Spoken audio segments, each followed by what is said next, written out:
जिसके ऊपर पंजाब के हवाले से हम बड़ा स्ट्रिक्ट किस्म की स्ट्रेटेजी अनाउंस करेंगे कि जो भी मामला किसी भी जगह पे सरकारी अफसरान जो होते हैं उसको रखने का, उनको निकालने का एक तरीका हम रखते हैं, तरीकाकार है। सबसे ज्यादा क्या ब्यूरोक्रेसी में कभी आपने सुना है कि किसी एसी या डीसी का ऐसे हटा दिया गया हो? और हालांकि वो भी गजटेड अफसरान होते हैं और डॉक्टर भी गजटेड अफसरान होते हैं, वो भी और उनके सिर्फ होते हैं उनके होते एडमिनिस्ट्रेटिव पावर है हमारे पास इलाज करना है। लेकिन इस वजह से क्या इस तरह का अगर उनकी ये जो पॉलिसी समझी जाती है वो इसलिए क्योंकि उन्होंने जायज़ नजायज़ काम लेने होते, डॉक्टर ने जायज़ नजायज़ काम नहीं करने होते। तो इसलिए डॉक्टरों ने फिर इसी तरह ही होता है कि शाह साहब के डॉक्टर जब इकट्ठे हो गए फिर आखिरी आधा हमारे पास प्रोटेस्ट का होता है, स्ट्राइक का होता है। तो हम ये गुज़श्ता कि दूसरा हफ्ता स्टार्ट हो चुका है, अभी तक ये कोशिश करें मुल्तान से लेके अभी तक यही कोशिश कर रहे हैं कि हम प्रोटेस्ट या स्ट्राइक की तरफ ना जाए, इस मामले का अमीकेबली हल हो जाए ताकि पेशेंट सफर ना हो। क्योंकि हमेशा हमारे ऊपर यही होता है कि छोटा सा इशू होता है, स्ट्राइक कर देते हैं, मरीज सफर होना शुरू हो जाते हैं। तो क्या गवर्नमेंट को नहीं सोचना चाहिए इसके ऊपर कि गवर्नमेंट भी सोचे? तो इसके ऊपर हम इंशाल्लाह, क्योंकि पीएमए पंजाब की हमने एक मीटिंग रखी थी, तो आपको पता है कि पिछले दिनों जो मामला थे रोड ब्लॉकेज की वजह से पीएमए में वो मीटिंग प्रॉपरली हो नहीं सकी, तो वो जल्द मीटिंग होगी, उसकी मैं इंशाल्लाह स्ट्रेटेजी। बिस्तर में जो हमारे 7 टोटल बंदे मुअत्तल हुए, 6 डॉक्टर्स हैं और एक हेड नर्स है वहाँ पे जो मुअत्तल हुई। उस सिलसिले में हम यहाँ पे प्रेस कॉन्फ्रेंस करने के लिए बैठे हैं। मेरे से पहले president PMA Punjab elect doctor Mohammad Maqsood Zahid sahab आपको इस मामले की पूरी तफसील बता चुके हैं। Doctor Abbas vice president PMA Punjab बता चुके हैं और doctor Waqas senior vice president YD Gujrat बता चुके हैं। मैं थोड़ा सा इसको एलेबोरेट कर दूँ आप सबके लिए कि निश्तर के अंदर जो मुल्तान का सबसे बड़ा टीचिंग हॉस्पिटल है, उसके डायलिसिस के टोटल 2 यूनिट्स हैं। उन 2 यूनिट के अंदर इस वक्त 29 डायलिसिस मशीनें काम कर रही हैं, 29 मशीनें टोटल। रिवैम्पिंग के सिलसिले में जितनी इनकी हेपेटाइटिस से रिलेटेड मशीनें हैं वो गुज़श्ता 10 माह से उनको बंद पड़ी हुई हैं। वहाँ जो उनका 100% इनपुट है वो 29 मशीनों के ऊपर चल रहा है।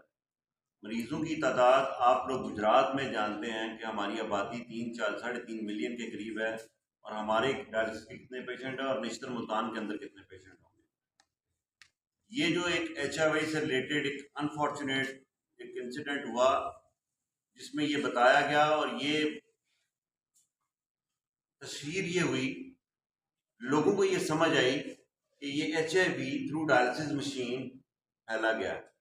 किसी HIV का मरीज का डायलिसिस हुआ है और उसके बाद अगलों को होता गया और सबको HIV इन्फेक्ट कर दिया गया। सबसे इम्पोर्टेंट चीज अभी तक जो एलैबोरेट नहीं की गई वो HIV एक डिवाइस टेस्ट के जरिए आइडेंटिफाई किया गया। डिवाइस टेस्ट जो है वो 65 to 70% उसकी ऑथेंटिसिटी होती है। चीफ मिनिस्टर साहबा आई, आके 7 बंदों को उड़ा के चली गई। पंजाब में माशाल्लाह उनकी वाह हो गई, उन्होंने इंसिडेंट समझे हल कर दिया। अगर तो इससे वो समझती हैं कि उनके मरीजों की दाद रसी हो गई है तो फिर बड़ी अच्छी बात है, फिर करते रहना चाहिए उनको ऐसे। वो जो 7 बंदे आपने मुअत्तल किए विदाउट इंक्वायरी, विदाउट इंश्योर किए हुए कि क्या इसकी प्रॉपर इन्वेस्टिगेशन हो गई, क्या ये HIV जो है थ्रू डायलिसिस मशीन फैला है, ब्लड ट्रांसफ्यूजन में फैला है, वो कोई कहीं से अपनी मेडिकेशन इलाका जात से करवा रहे थे वहां से फैला है, ये इसकी जो HIV की स्क्रीनिंग मेथड है वो प्रॉपर उसकी एंटीबॉडीज वगैरह करवाई गई हैं या नहीं करवाई गई, ये पूरा मैकेनिज्म इस्टेब्लिश करना एक इंक्वायरी किने करना था, जिसका हम बार बार प्रेसिडेंट पीएमए पंजाब इलेक्ट ने भी जिक्र किया, वाइस प्रेसिडेंट ने भी जिक्र किया कि आप थारोली इन्वेस्टिगेट इंक्वायर तो करने एक मामले को, उसके बाद आप जब पॉइंट आउट कर लेंगे किसी शख्सियत को तो आप उसको कैफरे किरदार तक जरूर पहुंचाएं according to health care commission of Punjab, जो जिसको आप क्लेम करते हैं, जो आपका इदारा है, जो जिसने इसको रेगुलेट करना है, वो क्या हमारे उसके ऊपर भी बेशुमार तहफुजात हैं। लेकिन इस सिलसिले में, इस मामले में किसी चीज को खातरखा नहीं लाया गया। वहीं आके उन्होंने 6 डॉक्टर्स को और एक हेड नर्स को मुअत्तल कर दिया। ये भी नहीं देखा गया कि वहां पे वर्कलोड कितना चल रहा है, लोग कितने आ रहे हैं, डिसइंफेक्शन का प्रोसेस क्या है। मैं आपको ये भी बता दूं, जहां जहां पे भी डायलिसिस मशीनें लगी हैं वहां पे उनका एक प्रॉपर एक पूरा मैकेनिज्म है उनकी डिसइंफेक्ट होने का। वो एक उनकी डिसइंफेक्शन है जो 24 आवर के बाद होनी है मशीन की, एक उनकी जो है ब्लीच के साथ जो करनी होती है वो आफ्टर 5 to 7 डेज। हर इंस्टीट्यूशन ने according to health care commission अपने एक मैकेनिज्म बनाए हुए हैं, एडजस्ट किए हुए हैं।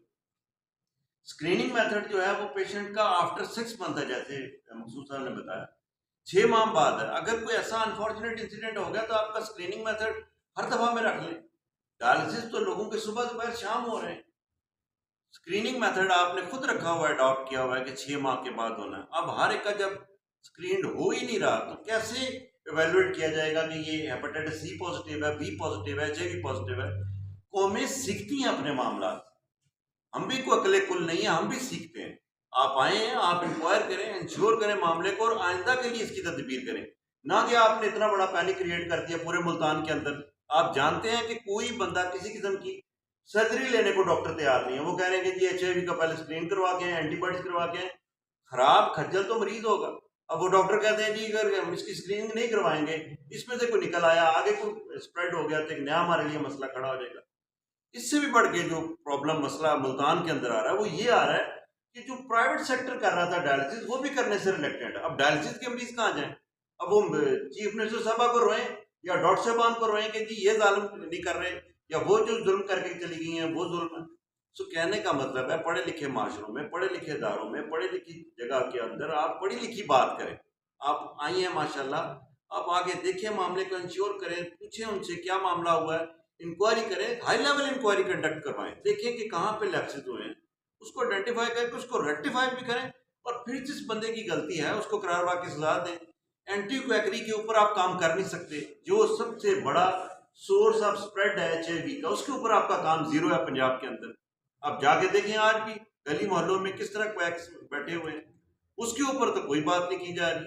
और यहाँ पे जनाब ये स्प्रेड फैल गया, किसी ने जानबूझ के फैलाया, खुदा ना खास्ता अल्लाह माफी दे, चाहे वो टेक्नीशियन हो, चाहे वो डॉक्टर हो, चाहे वो प्रोफेसर हो, चाहे वो टीचर हो, चाहे वो हेड नर्स हो, जो आपने मैकेनिज्म बना के उनको दे दिया, उन्होंने उसके मुताबिक स्क्रीनिंग करनी है, उसके मुताबिक उनके डायलिसिस करने हैं, मशीनों का डिसइंफेक्शन होना है। हाँ, अगर आप कहें कि इन्होंने डिसइंफेक्ट नहीं किया, उसका प्रॉपर डेकोरम पूरा नहीं किया गया, फिर आप उनको सजा दें।